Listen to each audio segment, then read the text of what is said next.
Salut tout le monde et bienvenue dans ce premier numéro du Tech Talk. Le Tech Talk, c'est quoi? C'est un nouveau format que j'avais envie de faire depuis longtemps sur la chaîne où on va être en mode le plus chill possible et on va juste parler de l'actualité high-tech qui s'est passée depuis la dernière fois qu'on aura fait un numéro du Tech Talk. Je ne sais pas encore exactement combien de fois je veux l'amener par mois, par semaine, une fois par semaine, deux fois par semaine, une fois par mois, deux fois par mois. Je sais pas du tout encore quand l'actualité le permettra. Bref, un petit peu quand j'aurai envie, mais ce sera juste, voilà, on s'assoit, on regarde ce qu'a été l'actualité tech des derniers temps. Je vous commente, je vous dis un petit peu ce que j'en pense. Peut-être qu'il y a des choses que vous aurez pas vues, mais surtout, l'important, ce que j'aimerais, c'est avoir vos avis sur les points qu'on va aborder, sur les sujets, sur les dernières actualités tech. Énormément, jeux vidéo peut-être un petit peu, beaucoup, bref, tout ce qui se fait, voilà, un petit peu dans les centres d'intérêt que personnellement j'aime, mais dont j'ai pas les produits, ou je ne vais pas aux événements, ou voilà, j'ai pas assez de matière pour en faire une vidéo propre. Voilà, bienvenue dans le Tech Talk.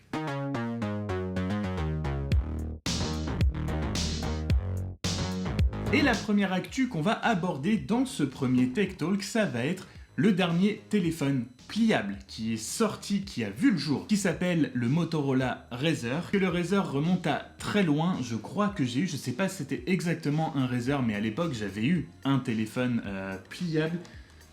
Voilà, moi j'avais eu ce modèle-là exactement, donc peut-être que pour certains d'entre vous, vous n'aurez jamais eu de téléphone comme ça, parce que maintenant ça commence à... Hein, comme moi. Motorola qui est un petit peu, on peut le dire, tombé dans l'oubli du marché des smartphones, ils sortent encore quand même régulièrement des téléphones, mais c'est plus du tout la marque que c'était. Mais donc le nouveau Razr ne ressemble plus du tout à quelque chose comme ça, mais ressemble bien à quelque chose de beaucoup plus 2019. C'est le premier smartphone, ce Razr, qui sortira normalement en janvier 2020. C'est le premier concept de téléphone pliable qui sort avec cette espèce de format, non pas dépliable en mode paysage, mais en mode portrait. Et je dois avouer que ça me plaît beaucoup. Ce qu'ils ont fait, ça me plaît beaucoup. Je trouve que c'est peut-être la meilleure intégration du téléphone pliable jusque-là. Une fois qu'il est plié, il est vraiment tout petit. Et je sais pas, c'est vraiment un truc, dès que je l'ai vu, c'est pas un téléphone haut de gamme en termes de specs, on est loin des flagships des smartphones actuels, puisqu'on est sur Android 9, mais on est sur une Snapdragon 710, sachant que les flagships maintenant, chez Android sont équipés pour la plupart de la Snapdragon 855, voire 855+, 128 Go de stockage interne sans mention particulière de pouvoir mettre une carte SD pour augmenter le stockage et 6 Go de RAM. 2510 mAh de batterie, c'est quand même pas une très grosse batterie. Même si on a un chargeur de 15 watts inclus dans la boîte, ça fait quand même pas lourd. Capteur photo 16 mégapixels, ouverture à 1.7. Il parle même pas de la résolution vidéo. Voilà, on n'est pas sur du haut de gamme, mais on est sur un prix d'un téléphone pliable. Mais c'est stylé, je sais pas, c'est un truc vraiment qui... Voilà, qui grandit en moi. Dès que je l'ai vu, j'ai vraiment bien aimé.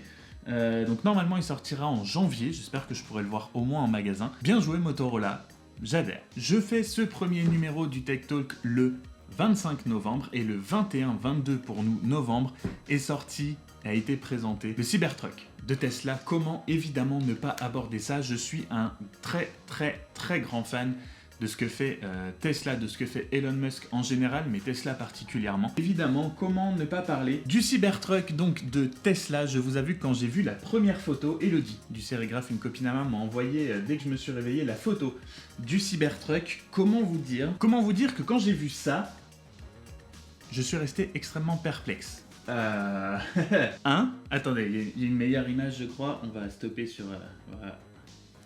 Voilà. Ouais.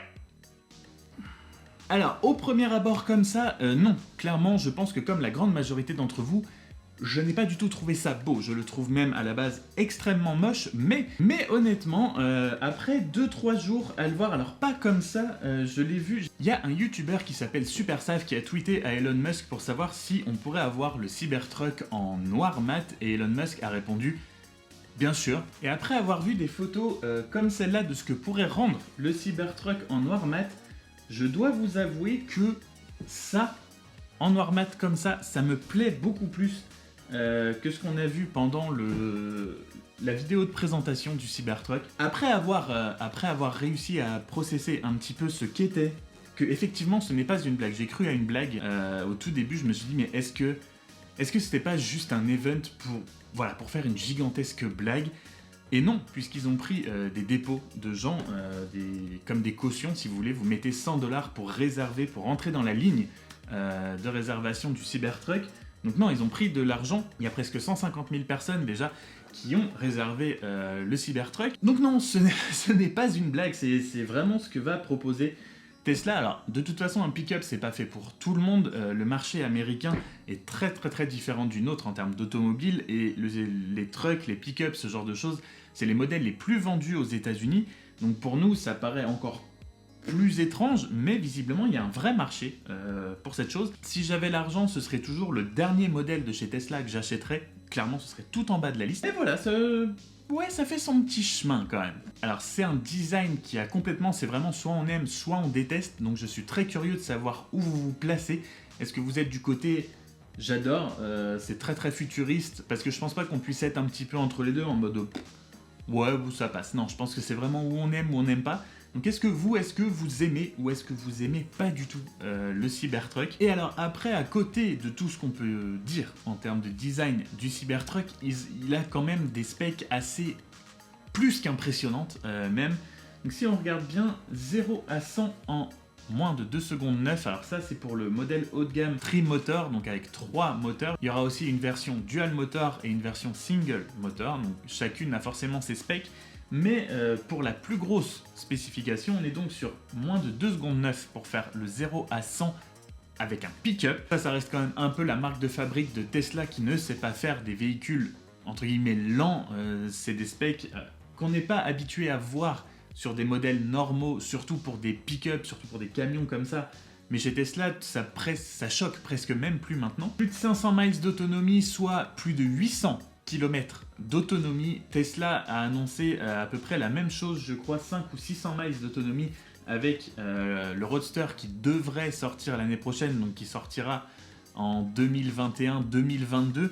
On est à plus de 800 km et là, qu'on ne me parle plus de problème d'autonomie des véhicules électriques. La capacité de remorquage du Cybertruck est de 14 000 livres, soit plus de 6 tonnes 3. Il peut donc tirer 6 tonnes 3. C'est dingue, c'est absolument dingue.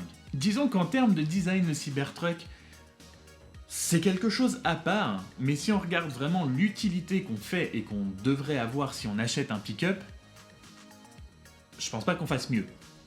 Vraiment. Et enfin, pour que cette vidéo ne dure pas trop longtemps non plus, puisque je vous ai expliqué un petit peu en quoi ça consistait au début, tout ça, on va faire une dernière news qui vient juste de sortir pendant que je faisais la vidéo. Les premières images du Galaxy S11 seraient sorties. Donc je suis sur le site de Numérama pour voir un petit peu ce qu'ils en disent, récolter un petit peu les premières fuites du S11. Donc voilà à quoi ressemblerait le Galaxy S11, toujours avec le trou dans l'écran au milieu et un quintuple capteur photo à l'arrière. Je sais pas où on va s'arrêter au niveau des capteurs photo.